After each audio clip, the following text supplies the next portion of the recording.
अच्छा जी, नाम है जान मोहम्मद, खैबर एजेंसी। आइए आइए आइए आइए, ये माइक पे सवाल कीजिए। इन पे कैमरा ले आए जी। ये माइक है, ये आइए आइए, इन पे कैमरा ले जाइए।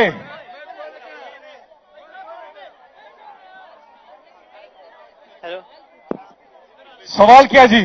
जान मोहम्मद, मुख्तसर बात कीजिएगा। सवाल हेलो, अस्सलाम वालेकुम। अच्छा, मैं दो तीन बातें करना चाहूंगा। सबसे पहले खान नहीं, साहब, सवाल कीजिए, सवाल जल्दी।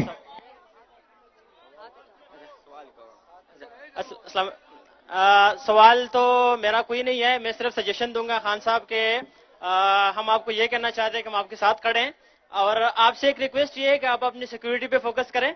हम आपके साथ हमेशा खड़े हैं। और आपने सर एक बात कही थी रिजीम चेंज से, एक जो आपने धरना किया था उससे पहले आपने कहा था कि इस मुल्क को मेरे से ज्यादा आपकी जरूरत है। लेकिन मैं कहता हूं सर, हमसे ज्यादा आपकी जरूरत है। आप है तो हम एक साथ है, आप है तो हम एक ताकत बने हुए हैं। तो आप जो है अपने साहब, हम भी आपसे मिलना चाहते हैं। Thank you so much. ये गलत काम है। अभी शाहजमान भी यहाँ पे मौजूद हैं। हम आप वापस खवातीन की तरफ आते हैं। मेरी आपसे गुजारिश है, सवाल करना आपने, और आपके तासुरात ख्यालात को हम अप्रिशिएट करते हैं। ये पर्ची मैंने निकाली और इनका नाम है शबनम जहांगीर जी। शबनम जहांगीर, आइए जी। नादिया, इनको माइक दीजिएगा, कैमरा ले जाएं जी। वो चली गई हैं। अच्छा जी, अगली चिट्ठी निकालते हैं जल्दी जल्दी। शाहजमान भी रेडी हैं। ये सुमेरा इमरान, सुमेरा इनाम। आप हैं जी।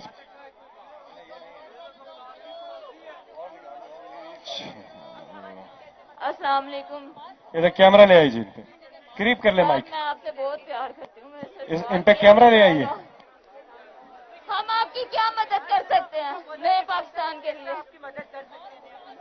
नया पाकिस्तान बनाने के लिए हम आपके लिए क्या कर सकते हैं? आप हमें हुक्म करें बस। सवाल है खान साहब कि नया पाकिस्तान बनाने के लिए आप क्या कर सकते हैं? हम आपके लिए क्या कर सकते हैं? हम आपके लिए क्या कर सकते हैं? अच्छा, आप हुक्म करें, जान भी देंगे इंशाल्लाह।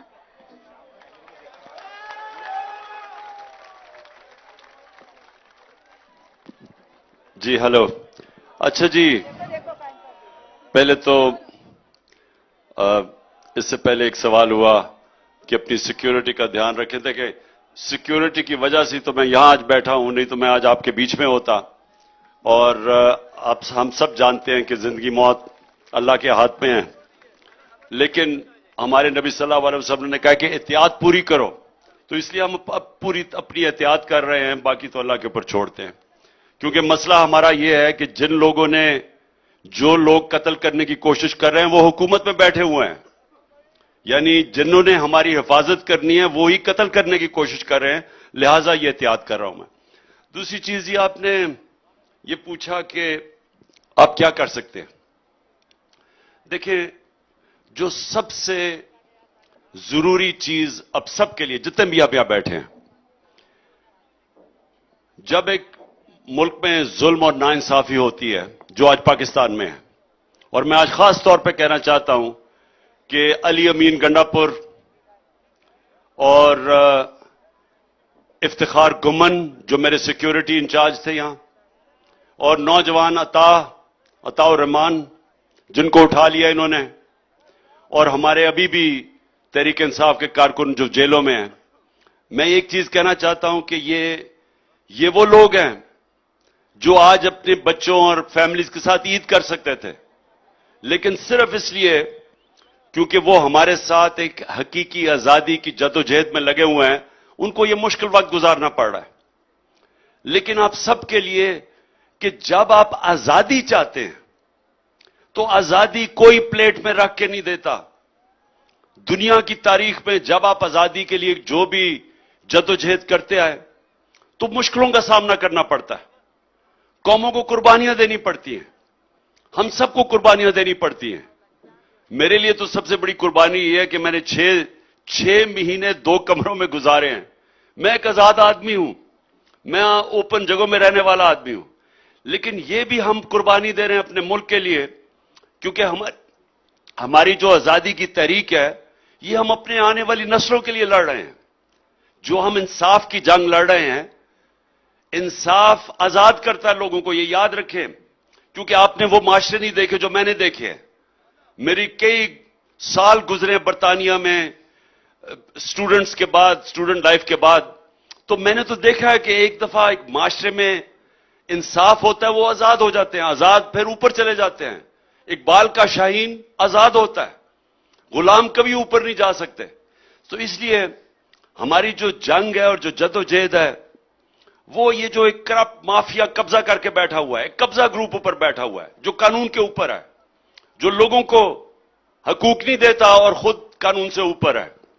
تو اس کے لیے میرے سے سوال پوچھا کہ آپ کیا کر سکتے ہیں؟ آپ 3 قسم کی جہاد ہے، ظلم کے خلاف 3 قسم کی جہاد ہے۔ ایک ہے کہ آپ دل میں سوچیں کہ ظلم ہو رہا ہے، کچھ نہ کریں۔ جو سب سے بڑی جہاد وہ کہ آپ اس کے خلاف مقابلہ کریں، لڑیں۔ لیکن جو آپ سب سے میں جہاد چاہتا ہوں وہ یہ کہ اپنی آواز بلند کریں اس کے اوپر، اپنے بچوں کو، اپنی فیملیز کو گھروں کے اندر انقلاب لے کے آئیں۔ ماؤں کا، عورتوں کا بہت بڑا، دنیا میں جب بھی انقلاب آئے ہیں عورتوں اور ماؤں کا بہت بڑا ہاتھ ہے۔ میری والدہ جو تھی، جو میرے نظریے ہیں وہ میری والدہ نے میرے دل میں ڈالا تھا۔ جو مجھے آزادی کا، ساری زندگی میں آزادی کے لیے سمجھتا تھا کہ میں کبھی کسی کی غلامی نہیں کر سکتا، وہ میری والدہ کی وجہ سے تھا۔ بچپن سے انہوں نے مجھے احساس دلوایا تھا کہ تم بڑے خوش قسمت ہو کہ تم آزاد ملک میں پیدا ہوئے ہو، کیونکہ وہ ایک غلام ہندوستان میں پیدا ہوئے تھے اور بڑے ہوئے تھے۔ تو انہوں نے ہمیں ہمیشہ، ماں نے بھی، والد نے ہمیشہ بتایا تھا کہ اپنی آزادی یہ بڑی ایک اللہ کی طرف سے نعمت ہے آزادی، اور اس کو کبھی آپ نے جانے نہیں دینا۔ سب نے اپنے گھروں سے اس کے اوپر بچوں کو، اسکول کے بچوں کو تیار کریں۔ جب قوم ایک فیصلہ کر دیتی ہے کہ ہم اپنی آزادی لیں گے تو پھر اس کو کوئی غلام نہیں بنا سکتا۔ قوم تب تک غلام ہے جب تک اس کو احساس ہی اپنی غلامی کا نہیں ہے۔ مجھے کبھی بھی نہیں پتا چلنا تھا کہ اصل آزادی کیا ہے جب تک میں برطانیہ نہ جاتا، ان کا قانون کی حکمرانی، ان کا انصاف کا نظام نہ دیکھتا، تو مجھے بھی نہیں علم ہونا تھا کہ حقوق کیا ہوتے ہیں، آزاد قومیں کیسے ہوتی ہیں۔ مجھے اپنی غلامی کا احساس نہیں ہونا تھا جب تک میں وہاں نہیں گیا۔ تو آج ہماری قوم، سب کو یہ سمجھ آنا چاہیے، نوجوانوں کو خاص طور پہ، کہ اگر اس قوم کا کوئی مستقبل ہے تو وہ آزادی میں ہے، غلامی میں کوئی مستقبل نہیں ہے۔ غلامی میں جس طرح آپ نے وہ جو ہمارا اس وقت پرائم منسٹر ہے، وہ باہر جا کے کہتا ہے کہ جی دیکھیں میں بھیک مانگنے تو نہیں آیا لیکن میں مجبور ہوں، یا وہ کہتا ہے کہ میں بیگرز آر ناٹ چوزرز، یا وہ ان کا وزیر کہتا ہے کہ جی ہم تو لائف سپورٹ مشین میں ہیں، اگر امریکہ نے ہماری مدد نہ کی ہم مر جائیں گے۔ تو یہ تو غلام ذہن ہے، یہ ہمیشہ غلام رہیں گے، یہ اپنے پیسے کے غلام ہیں۔ آپ وہ قوم ہیں، یہ کبھی نہ بھولنا کہ آپ دنیا کے سب سے عظیم لیڈر کی امت ہیں، آپ نبی صلی اللہ علیہ وسلم کی امت ہیں، آپ لا الہ الا اللہ میں ماننے والے ہیں۔ یہ ملک بنا تھا ایک نعرے پہ کہ پاکستان کا مطلب کیا، لا الہ الا اللہ، کہ ہم سوائے اللہ کے کسی کے سامنے نہیں جھکتے۔ تو آج تو ہمارے یہ جو حکمران بھاگے پھر رہے ہیں تو ہر گوری چبڑی کے سامنے جھک جاتے ہیں، کیونکہ ان کو تو کوئی غیرت نہیں ہے، ان کو تو کوئی شرم نہیں ہے۔ لیکن قوم وہ سب سے عظیم لیڈر کی امت ہے، اس لیے یہ ہمارا مستقبل ہے آزادی میں۔ اور آپ یہ سمجھیں کہ آپ تبلیغ کر رہی ہیں۔ یہ پھر سے میں کہتا ہوں کہ آزادی، یہ یاد رکھیں کہ کیوں اللہ نے جو آزادی کی جنگ لڑتے ہوئے مرتا ہے اس کو شہید کا کیوں رتبہ دیا ہے؟ کیونکہ اللہ نے فیصلہ کیا کہ انسانوں نے اگر اوپر جانا ہے تو آزاد انسان اوپر جا سکتے، غلام نہیں جا سکتے۔ تو یہ آپ نے سب یہاں سے جب جائیں گے، نوجوانوں، کارکنوں، میری بہنوں، اب سب نے یہ چیز کہنی ہے، اپنے عوام کو تیار کرنا ہے۔ اور میں کسی ٹائم پہ بھی کال دے سکتا ہوں، کیونکہ یہ اگر سپریم کورٹ کا انہوں نے فیصلے نہ مانے، اس کا مطلب کہ انصاف ختم ہو گیا. تو اس کا مطلب کہ طاقتور جو مرضی چاہے کرے گا, تو اس وقت میں اب ساری قوم کو نکالوں گا سڑکوں کے اوپر. اس کی تیاری آپ نے کرنی ہے.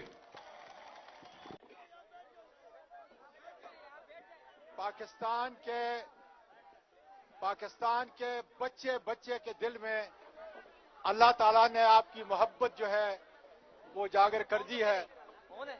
پوری دنیا اس کے اوپر حیران ہے.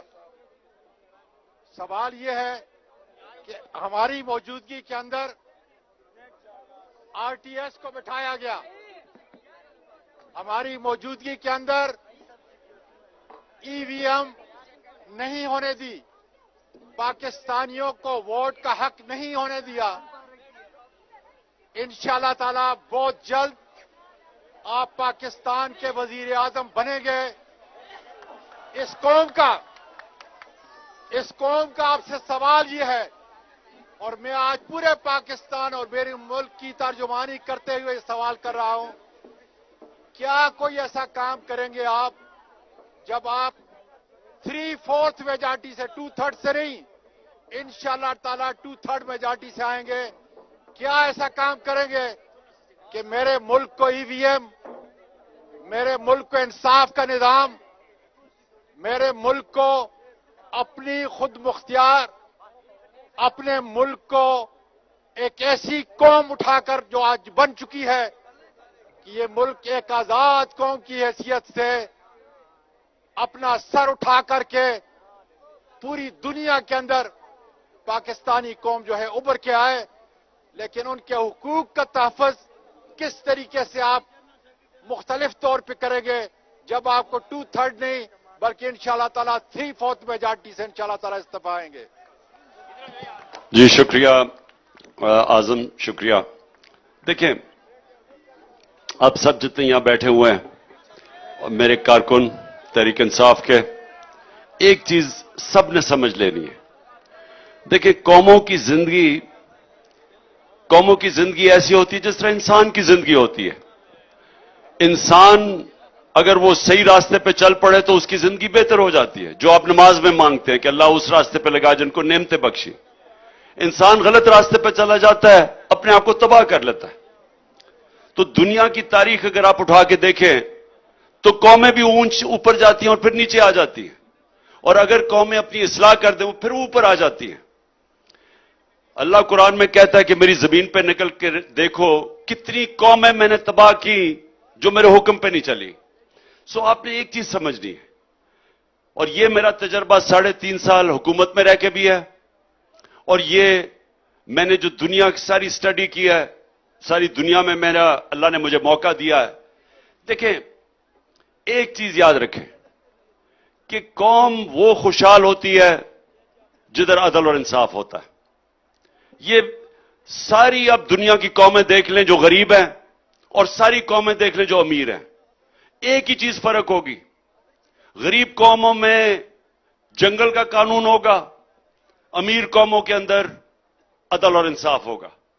اسی لیے نبی صلی اللہ علیہ وسلم نے پہلی چیز مدینہ کی ریاست میں عدل اور انصاف قائم کیا تھا. قانون کے سامنے سب ایک برابر. میری بیٹی بھی اگر جرم کرے گی اس کو سزا ملے گی, وہ قانون کے اوپر کوئی نہیں ہے. این آر او کسی کو نہیں مل سکتا. اور پھر وہ قومیں تباہ ہو جاتی ہیں جدھر طاقتور چوری کرے تو اس کو پکڑے نا, اور چھوٹے چور کو جیلوں میں ڈالے, وہ قوم تباہ ہو جاتی ہے. یہ انہوں نے 1500 سال پہلے کہہ دیا تھا. آج دنیا میں دیکھ لیں, جو قوم اوپر ہے وہ انصاف ہے, جو قوم نیچے ہے وہ ہماری طرح کا جنگل کا قانون ہے, طاقتور کے لیے ایک اور کمزور کے لیے دوسرا. یہ سمجھ ہے بس. تو ہمیں جو میں 3.5 سال پاور میں رہا, میں یہ نہیں کر سکا کیونکہ طاقت جنرل باجوہ کے پاس تھی,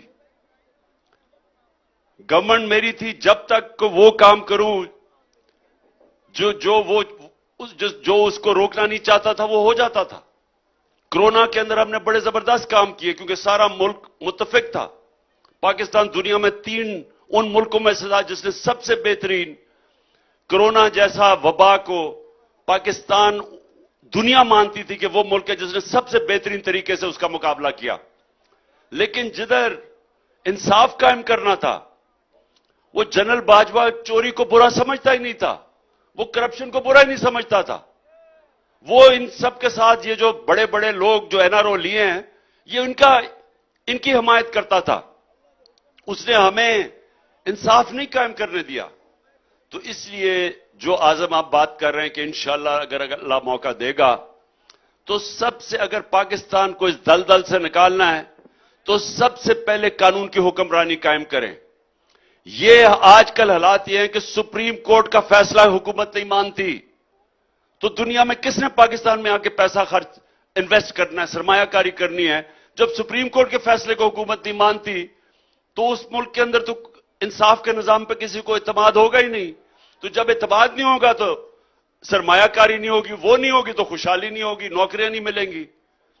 तो हमारे रास्ते में सिर्फ ये एक वो निजाम, एक करप्ट निजाम, एक नाइंसाफी का निजाम रुकावट बना हुआ है। और वो जब तक एक ताकत से हुकूमत नहीं आती वो इसको ठीक नहीं कर सकती, क्योंकि जो माफियाज हैं वो आपको करने नहीं देते। तो सबसे बड़ी हमारी जो कोशिश, अगर पाकिस्तान को इस मुश्किल वक्त से निकालना है, तो एक इंसाफ का निजाम ठीक करें, और सबसे ज्यादा बैरून मुल्क पाकिस्तानी पाकिस्तान में सरमायाकारी करेगा। 1 करोड़ पाकिस्तानी बाहर बैठा है, उसमें से चंद लाख पाकिस्तानी भी यहां सरमायाकारी शुरू कर दें तो हमें किसी के सामने हाथ फैलाने नहीं पड़ेंगे, या डॉलर्स आ जाएंगे, या हमारे ये जो कर्जे चढ़ते जा रहे हैं क्योंकि डॉलर्स नहीं कम है, वो सारा खत्म हो जाएगा अगर हम सरमायाकारी पाकिस्तान में ले आए। वो आएगी जब हम इंसाफ का निजाम ठीक करेंगे। हम एक सवाल लेंगे अभी खान साहब अभी एक सवाल हम लेंगे पब्लिक, ये जो मर्दों की साइड से हम एक सवाल लेंगे, लेकिन उससे पहले जरा थोड़ा जोश से एक नारा लगाएं ताकि खान साहब को मालूम पड़े कि यहां जिंदा दिलाने लाहौर किस तरह डट के खड़े हैं। कौन बचाएगा पाकिस्तान? कौन बचाएगा पाकिस्तान? इंशाल्लाह। और शेर शाह को मैं बुलाऊंगा कि आप जरा ड्रॉ के लिए हमारी मदद करें। शेर शाह, ये मर्दों की साइड से एक आप नाम उठाएंगे कोई रैंडमली जो सवाल करेगा। शेर भाई मेरा निकालना। लुकमान शाह जी, लुकमान शाह किधर हैं? नादिया, अच्छा वो लुकमान शाह आ गए। लुकमान शाह जी यहां से। जी लुकमान, बोलिए जी, क्या बात करना चाह रहे हैं?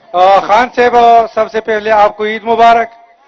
इसके बाद सवाल तो बहुत है, लेकिन मेरा सवाल ये है आपसे कि जिस तरह हकीकी आज़ादी मार्च में नौजवानों ने आपको साथ दिया और इस मुश्किल में आपको नौजवानों ने नहीं छोड़ा, क्योंकि इस दलदल और इस मुश्किल हालात में मुल्क के हालात आपको पता है। इंशाल्लाह आप पाकिस्तान की नेक्स्ट वजीर आजम है, हमारे दिलों का वजीर आजम है, और 2/3 अक्सरियत इंशाल्लाह आप दोबारा आएंगे। लेकिन सवाल मेरा ये है कि आपको नौजवान ने आपको साथ दिया, आप नौजवानों को किस तरह एम्पावर करना है, किस तरह आप नौजवानों को, आपके साथ क्या प्लान है जब दोबारा इख्तियार में आ जाए? देखें, नौजवान पाकिस्तानी, चाहे बूढ़े, बच्चे, ख्वातीन, किसान हो या मजदूर हो, वो क्या चाहता है पाकिस्तान में? वो क्यों पाकिस्तान से बाहर जाना चाहता है? सवाल आप सबसे पहले ये पूछें कि ये इस वक्त कोई 9 लाख पाकिस्तानी पढ़े लिखे प्रोफेशनल्स मुल्क छोड़ के बाहर चले गए हैं पिछले चंद महीने में। क्यों गए हैं? क्या कोई बाहर जिधर गए हैं वहां लोग पैसे तो नहीं बांट रहे? तो क्यों मुल्क से बाहर गए? तो ये आपने समझना है कि देखें, जो मुल्क तरक्की करते हैं ना, उसकी वजह यह है कि उन मुल्कों के अंदर एक निजाम ऐसा होता है जिधर जो जाएगा मेहनत करेगा उसको मेहनत का फल मिलता है। वो निजाम इंसानों को लेवल प्लेइंग फील्ड देते हैं। लेवल प्लेइंग फील्ड का मतलब यह कि हर इंसान को मौका है ऊपर जाने का। अमेरिका के अंदर लोग जाते थे तो वो एक लफ्ज इस्तेमाल करते थे, द अमेरिकन ड्रीम। अमेरिका अमेरिकनों की ख्वाब वो क्या थी? वो ये थी कि उन दिनों में जब वो यूरोप से आते थे अमेरिका, तो वहां यूरोप में इस तरह का मौका नहीं था मेहनत करके ऊपर जाने का, लेकिन अमेरिका में था। अमेरिका में उन्होंने सिस्टम ऐसे बना दिया कि जो मेहनत करता था वो ऊपर आ सकता था। तो जो इस वक्त हमें सबको, नौजवानों को, क्यों नौजवान वीजा कटा के बाहर जाते हैं, क्यों बाहर के मुल्क नौकरियां ढूंढने जाते हैं? क्योंकि पाकिस्तान में एक निजाम ऐसा बन गया है कि जहां आप मेहनत भी करें तो आप आगे नहीं बढ़ सकते। एक निजाम ऐसा है कि यहां सरमायाकारी नहीं होती, सरमायाकारी नहीं होगी तो नौकरियां नहीं मिलती। जिस मुल्क में सरमायाकारी होती है उधर नौकरियां मिलती हैं, उधर खुशहाली आती है, उस मुल्क में अमीर होता है, उसमें दौलत के अंदर इजाफा होता है। तो वो होता कैसे है? वो होता ऐसे है कि अगर मैं सरमायाकार हूं तो मैं उधर पैसा लगाऊंगा, अपनी उधर सरमायाकारी करूंगा जिधर मुझे इत्मीनान होगा कि मैं अगर सरमायाकारी करता हूं तो इधर से मुझे पैसा वापस आएगा। सरमायाकारी कोई खैरात के लिए नहीं करता। सरमायाकारी में पैसे बनाऊं, मैं फिर पैसे को अगर लगाता हूं किसी प्रोजेक्ट के ऊपर तो मैं ये उम्मीद रखता हूं कि मुझे पैसा मिलेगा उसमें से। तो अगर वो निजाम उस मुल्क का ऐसा हो कि मैं सरमायाकारी करूं और उधर से आगे कोई रिश्वत मांगे, कभी हुकूमत चेंज हो जाए तो टैक्स सिस्टम बदल जाए, हमें यही नहीं पता, और रुपया गिरना शुरू हो जाए, तो वो आदमी सोचे कि मैं अगर अपना डॉलर चेंज करके रुपए में लगाऊंगा तो मुझे तो इतना नफा ही नहीं है, मैं डॉलर में ही रख लूं पैसा। तो ये समझें कि क्या वजह है कि पाकिस्तान के अंदर सरमायाकारी नहीं हो रही। क्या वजह है कि 1 करोड़ पाकिस्तानी बाहर बैठा हुआ है, वो दुबई में जाके पैसे लगा देता है, वो सरमायाकारी उधर करेगा, मलेशिया चला जाएगा, कहीं बांग्लादेश चले गए, लेकिन पाकिस्तान में नहीं पैसा खर्च कर रहे। और दूसरी बात, जो यहां के अमीर अमीर लोग हैं, जो यहां के पॉलिटिशियंस हैं, कई जनरल्स, वो पैसा पाकिस्तान से बाहर ले जाते हैं। ये जो इस वक्त लंदन में नवाज शरीफ बैठा हुआ है, अरबों रुपया इसका पाकिस्तान से पैसा बाहर ले गया, 3 दफा वजीर आजम है। जरदारी की अरबों रुपए की प्रॉपर्टीज बाहर हैं। तो जब आपके मुल्क की अशरफिया, आपके मुल्क की साहिब इक्तदार, जब वो मुल्क से पैसा बाहर ले जाते हैं तो बाहर से लोग पैसा क्यों पाकिस्तान में लेके आए? ये हमारा सबसे बड़ा मसला है। जो निजाम ऐसा बन चुका है कि लोग अपना पैसा पाकिस्तान में खर्च नहीं करना चाहते, यहां से पैसा बाहर चला जाता है। तो जो मुल्क तरक्की करता है, अब दुबई में क्यों खुशहाली है? पाकिस्तान के लोग जाके दुबई में फैक्ट्रियां लगा रहे हैं, दुकानें खोल रहे हैं, पाकिस्तान में क्यों नहीं खोलते? क्यों मलेशिया जाके दुकानें फैक्ट्रियां खोल रहे हैं, पाकिस्तान में नहीं खोलते?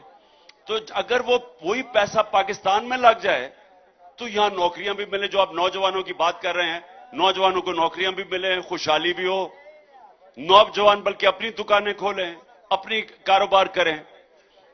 वो तब होगा जब पाकिस्तान का हम निजाम ठीक करेंगे। पाकिस्तान का निजाम सबसे पहले तब ठीक होगा जब हम पाकिस्तान का, जिसको कहते हैं गवर्नेंस सिस्टम, जिस तरह एक मुल्क अपनी गवर्नमेंट चलाता है, इसको गवर्नेंस कहते हैं, वो तब ठीक होगा जब उस मुल्क में कानून की हुक्मरानी होगी, रूल ऑफ लॉ होगा, इंसाफ होगा। तो जिस तरह मर्जी आप देख लें, जब तक पाकिस्तान में हम कानून की हुक्मरानी नहीं लेके आते, यहां खुशहाली नहीं आएगी। आपको एक मिसाल देता हूं, जो दुनिया के अंदर सबसे ज्यादा जिधर इंसाफ है, जिसको कहते हैं रूल ऑफ लॉ इंडेक्स, जो नंबर 1 मुल्क है वो है डेनमार्क, और 140 मुल्कों में वो नंबर 1 है। पाकिस्तान 140 मुल्कों में 129 नंबर पे है, यानी हम सिर्फ 11 नंबर पीछे हैं वो मुल्क जिधर सबसे कम इंसाफ है। तो वो सोच लें कि हम हैं 129 पे, डेनमार्क है 1 नंबर पे। अब ये सुने, पाकिस्तान के अंदर औसत आमदनी क्या है? $1,600। हमारी औसत आमदनी पाकिस्तान में $1,600 है। डेनमार्क जो नंबर 1 पे है, उसकी औसत आमदनी $68,600 है। $68,600 उसकी औसत आमदनी है और हमारी है 1,600।